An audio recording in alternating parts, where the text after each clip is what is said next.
Cinéma. Écran de l'infini sur lequel se projettent les rêves et les cauchemars. Leur mission, vous faire découvrir des films oubliés, vous faire poser le pied sur des genres plus ou moins inconnus, et au mépris de votre santé mentale, vous faire avancer vers des contrées nanardesques. Le seul hic, c'est qu'ils ne le savent pas encore. Voici leur émission.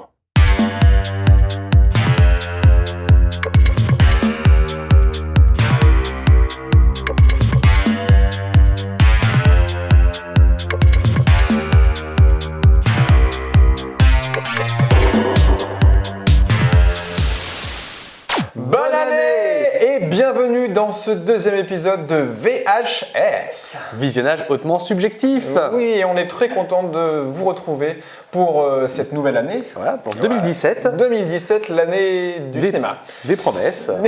Du cinéma. Et Mathieu, écoute, je suis très content d'être avec toi. Comment ça va? Est-ce que tu as passé ça va très bien. une bonne fête? Oui, tout à fait. Et toi, de ton Parfait. côté? Ah voilà. Parfait. Parce qu'on est prêt à partir sur les routes enneigées et merveilleuses du Rape and Revenge. Et c'est quoi le Rape and Revenge, Mathieu?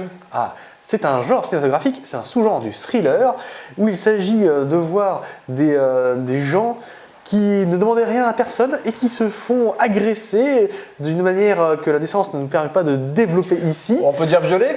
Voilà, c'est rape, c'est la partie rape, et donc c'est viol et vengeance, comme Pierre et Vacances, mais en un petit peu plus rustique, un peu plus animal.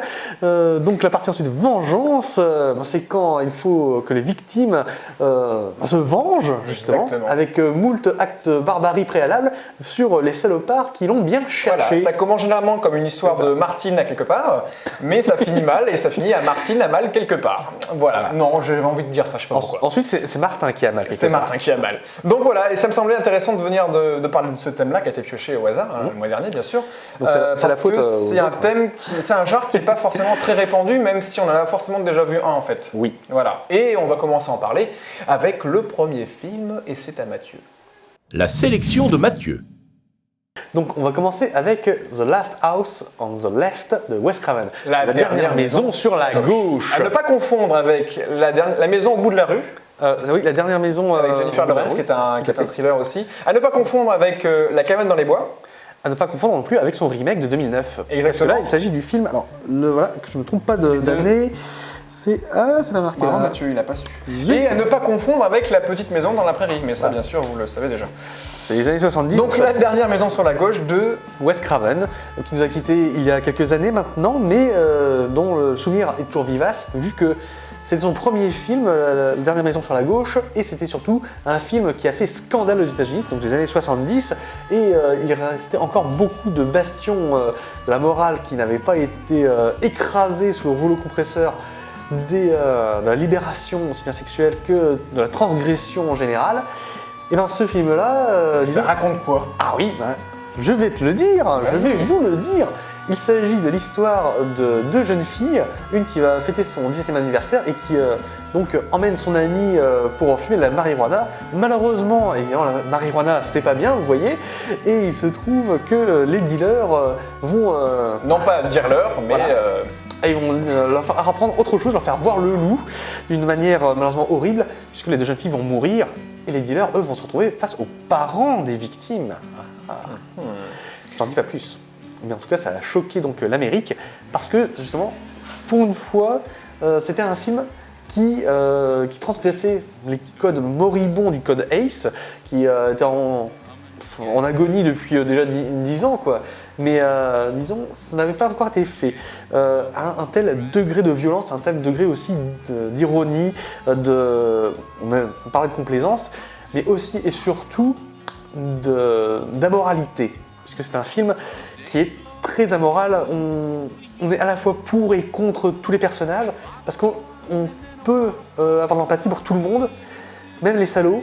Parce que quand ils se font avoir, c'est pas joli. C'est un peu le but du genre, hein, c'est aussi de faire voir pourquoi ils sont ces monstres, où est-ce qu'ils sont ces monstres, jusqu'où ils vont.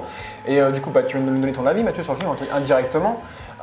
Moi, je vais te dire ce que j'en ai pensé. Vas-y. Je l'ai redécouvert donc il y a peu, je l'avais vu il y a très très longtemps, mais il m'avait pas tant marqué que ça. Enfin, Mais pas tant marqué, si, parce que visuellement, c'est vrai que c'est des choses. En fait, c'est vrai que c'est le premier du genre. C'est un film qui est très expérimental. Wes Craven a une façon de filmer qui est très réaliste dans le sens où c'est limite du fun footage, même si ça n'en était pas spécialement. C'est pas très loin. Le montage est très, très brut et même des fois les raccords sont pas très beaux. Et du coup, il nous montre tel quel ce que pouvait être la vie de ces jeunes filles et qui se mélange du coup à cette bande où ils sont kidnappés. Et du coup, j'ai eu du mal à rentrer vraiment dedans. Mais c'est ce côté expérimental qui a très mal vieilli en fait, on va dire, d'aujourd'hui, qui a très mal vieilli aujourd'hui, mais qui a été du coup mis en place par Wes Craven.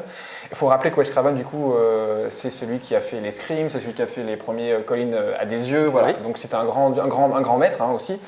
Et donc du coup, c'est un film qui se regarde difficilement aujourd'hui, mais qui a un propos qui est intéressant parce qu'il est très brutal et il va droit au but. Et les scènes la scène de viol, ou les scènes de meurtre sont franches, quoi. Ouais.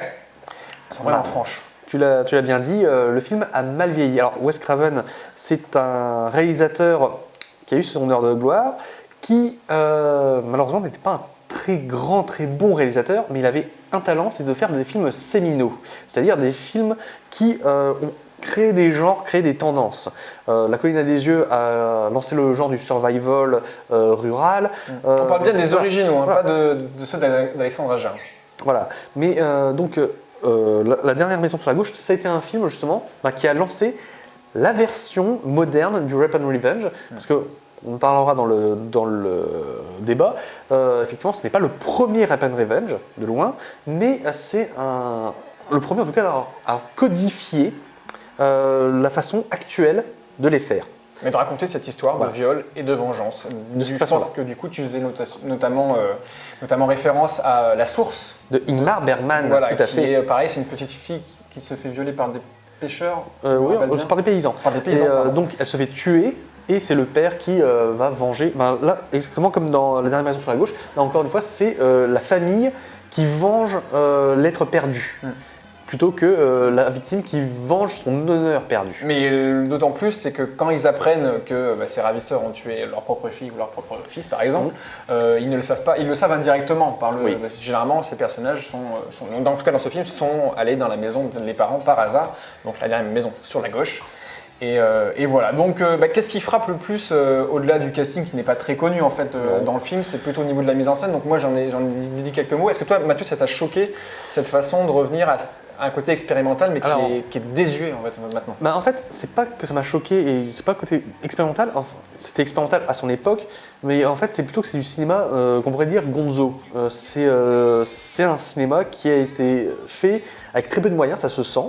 Donc c'était une caméra. Et même s'il a essayé de réaliser quelques plans un peu artistiques, la plupart du temps c'est juste caméra à l'épaule et on suit l'action en essayant de faire ça le plus efficace possible. Donc voilà, c'est assez simple, assez j'allais dire presque beaufique. Un petit peu, il y a un petit côté, de toute façon quand on commence avec le film, ces deux fillettes qui sont des stéréotypes de teenagers, des stéréotypes teenagers des années 70 du coup, elles vont chercher de la marijuana, genre elles vont voler un magazine dans un magasin, quoi. Il n'y a pas cet impact qu'aujourd'hui on mettrait ça dans un film, on se ferait huer de tous les côtés. Alors, je fais référence par exemple à Sausage Party où il y a des propos qui sont un petit peu, même si ça va au-delà, mais il y a des propos, dès qu'on parle d'un propos un peu décalé, un peu hors religion entre guillemets, ça va un peu loin et là du coup ça passe tellement bien que ça en est limite nanardesque, ça en est limite rigolo en fait. Plus proche du genre Rape and Revenge, il y a Irréversible tout simplement, qui a un petit peu enfoncé les portes ouvertes si j'ose dire. Donc s'il y en a qui veulent découvrir le Rape and Revenge, ou en tout cas cette histoire-là, peut-être commencer par celui de 2009. C'est ça l'avantage aussi de la technologie et des habitudes qui se sont développées, c'est que justement aujourd'hui on fait des films qui sont plus performants. Puisqu'il y a plus de facilité. Et justement, le film que tu vas nous présenter, lui, est des années 2010, je crois. Ouais. La sélection de Fabien. Tout à fait, Mathieu. Maintenant, parlons de mon film, de ma sélection de ce mois-ci. C'est Landmine Goes Click. Oh, j'ai réussi à le dire. Bien dit, bravo. Je me suis entraîné toute l'après-midi. parce que j'en ai chié. Maintenant, le nom du réalisateur, qui est hongrois. Et ben Attention. voilà, donc c'est un film hongrois qui est sorti en 2015, donc réalisé par Levan Bakia, qui n'est pas quelqu'un de très connu. Même le film, j'ai creusé pour le trouver au final. Oui. Je me suis fait plein de rep and revenge là, ces derniers temps. Il a été notamment connu, il est connu notamment pour avoir produit en partie le film de Michel Hazanavicius qui s'appelait The Search. Ouais.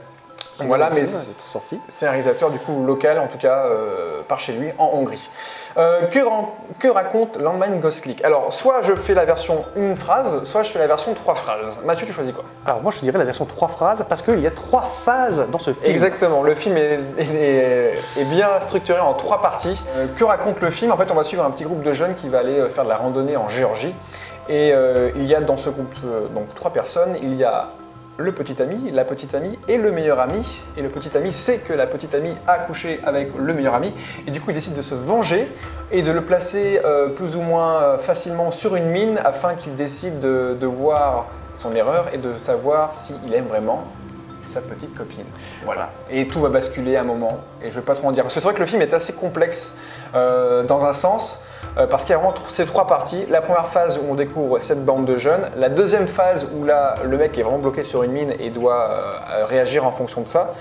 Et la troisième phase où là, il y a le rap and revenge pur et dur. C'est vrai que même le viol arrive tardivement dans le film. Et la revanche est la dernière partie du film. Ouais. Donc je vais vous dire moi ce que j'en ai pensé rapidement avant d'en débattre un peu plus sur le film. C'est un rap and revenge qui est encore une nouvelle formule, une nouvelle génération. On faisait du coup référence à la nouvelle vague de films des années 2009 tout à l'heure. Là, 2015, on est sur un film qui est assez particulier dans sa construction. Parce qu'on se demande à un moment s'il va y avoir du viol en fait. Je me suis demandé est-ce qu'à un moment il va vraiment y arriver? Oui, il va y arriver. En gros, pendant que le mec pose son pied sur la mine, il va être délaissé par le petit ami, on va dire, et il va rester avec sa copine. Et du coup, il va y avoir un duo amoureux qui va essayer de s'en sortir. Et par hasard, va passer un fermier du coin, entre guillemets, un chasseur du coin, et qui va s'initier à des jeux plus ou moins pervers, plus ou moins érotiques, jusqu'à aller au viol. Et ce mec-là va être coincé sur cette mine et va assister à ce viol. Voilà. Et après, il va avoir toute cette notion de revanche. Donc pour moi, c'est une petite découverte et un plutôt bon film, même s'il est un peu mal équilibré. Là, je suis d'accord. Mais plutôt une belle surprise, et parce qu'il va aller chercher vraiment, vraiment au cœur de qui sont les monstres et est-ce qu'on peut être encore plus horrible que le monstre qu'on a vu avant. Parce que le film traite vraiment de ça. Le chasseur est un gros con, le chasseur va violer la nana, il va faire des choses qui sont complètement inouïes. D'ailleurs, il y a une séquence où il va complètement rendre le jeu pervers et totalement machiste. Il va demander à la fille de marcher à 4 pattes pour aller récupérer sa culotte qu'elle a enlevée au préalable. Comme un chien, donc la référence de la chienne, patati patata.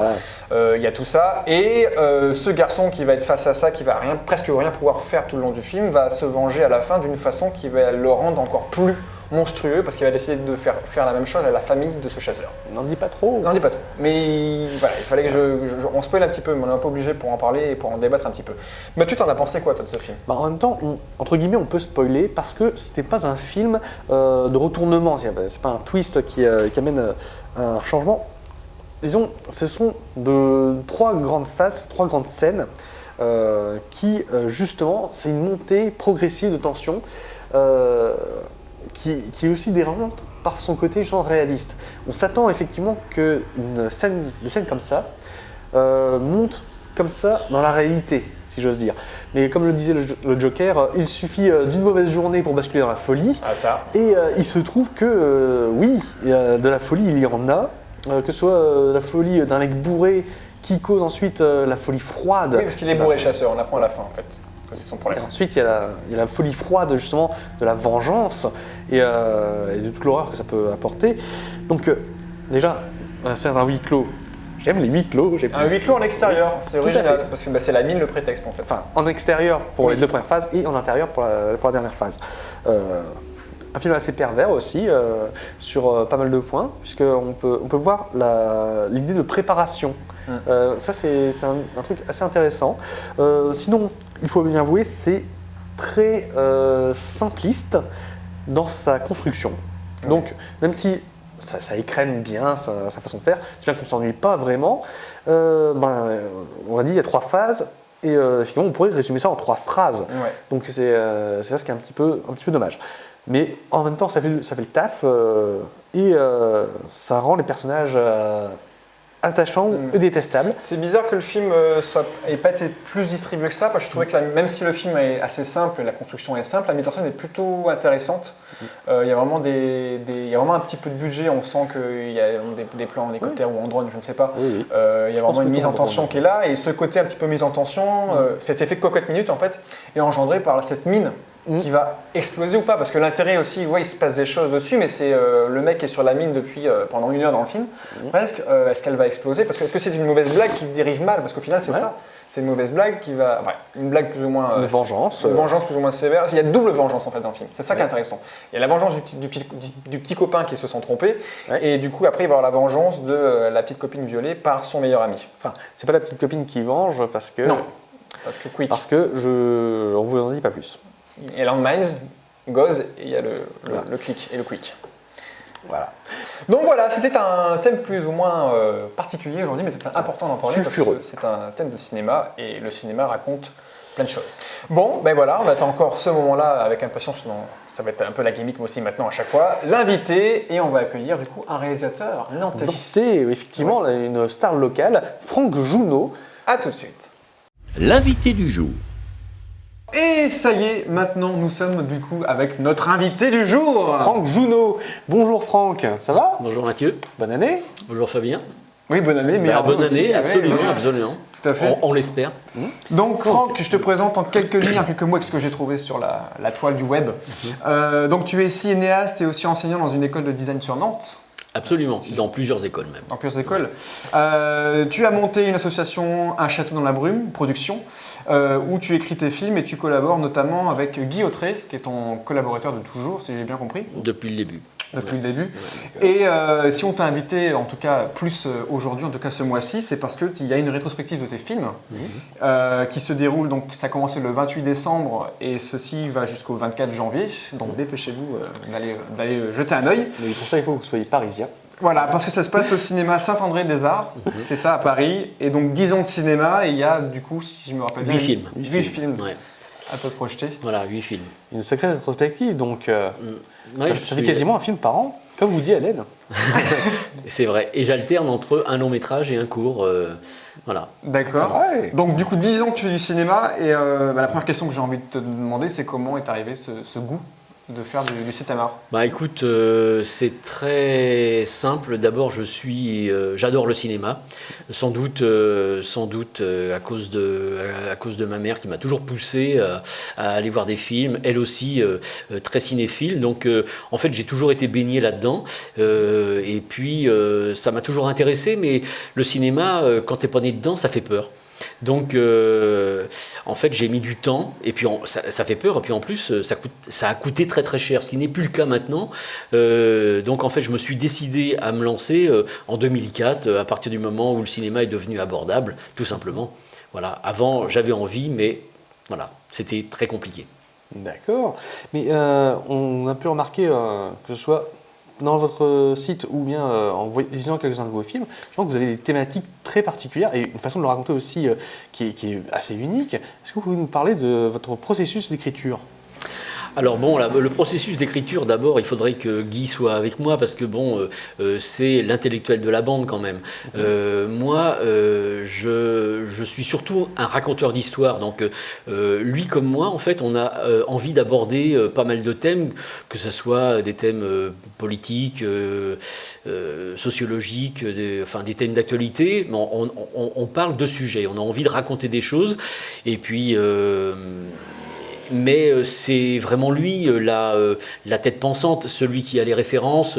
Bon, c'est un ancien prof de philo, donc voilà. Donc, mais tu coécris quand même avec lui, il n'y a pas. Alors, on travaille ensemble et au départ, je lui amène une trame en fait, je lui amène une histoire, j'allais dire une préhistoire, mais en fait c'est un peu ça. Et puis après, c'est que des allers-retours, etc.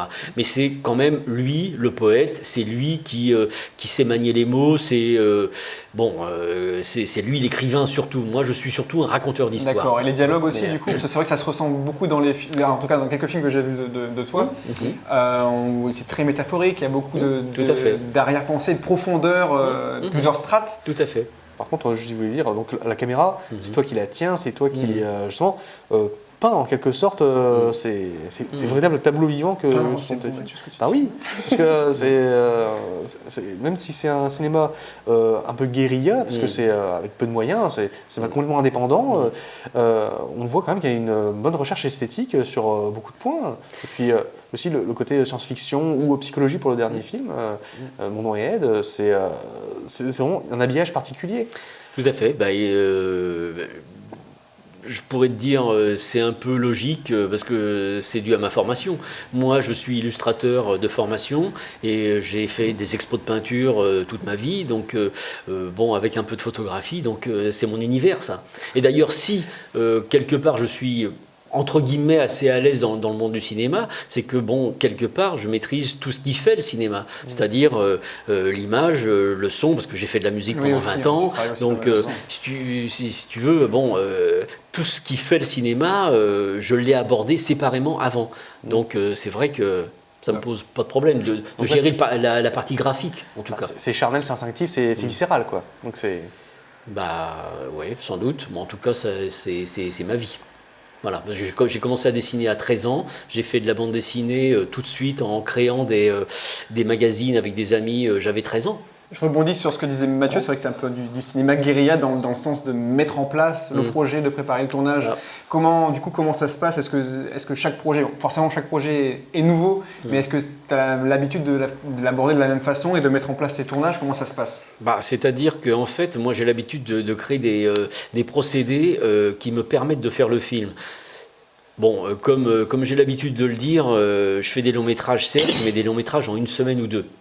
Parce que je ne peux pas demander aux techniciens et aux acteurs de travailler plus en étant bénévole, parce que on n'est pas produit. C'est vraiment un foisonnement de thématiques et de genres aussi. C'est un pari que tu t'es fait d'aborder comme ça des univers aussi vastes. Écoute, moi le monde m'intéresse, donc en fait j'aborde les thèmes comme si j'étais un étudiant à qui on donnait une dissertation à faire. Donc quasiment tout m'intéresse, donc j'ai envie d'aborder tous les thèmes. Et j'ai envie de les retranscrire avec une œuvre artistique. Et en plus, graphique, ça reste du cinéma, même si c'est un cinéma un peu... et certainement pas réaliste, mais avec Guy, par exemple, des fois, on se demande si on ne se trompe pas de voix et si on ne devrait pas travailler pour des expos d'art contemporain. Voilà. C'est pour vous dire. Et on revient sur le côté de la peinture. C'est vrai qu'il y a un petit côté dans l'image, dans le traitement de tes films, donc je ne les ai pas tous vus, le peu que j'ai vu, il y a un petit côté performance aussi. Très contemplatif aussi.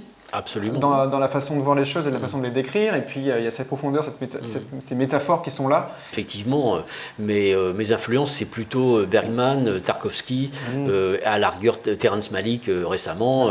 Et voilà. Donc mes influences, c'est plus ça. Enfin, dans le contemplatif. Il n'y a pas que ça, mais dans le contemplatif. Et donc là, on arrive, justement, on rebondit là-dessus. Mon nom est Ed. Donc, est-ce que tu peux nous en parler un peu plus? Tu peux nous teaser un petit peu le film sans trop en dire aussi.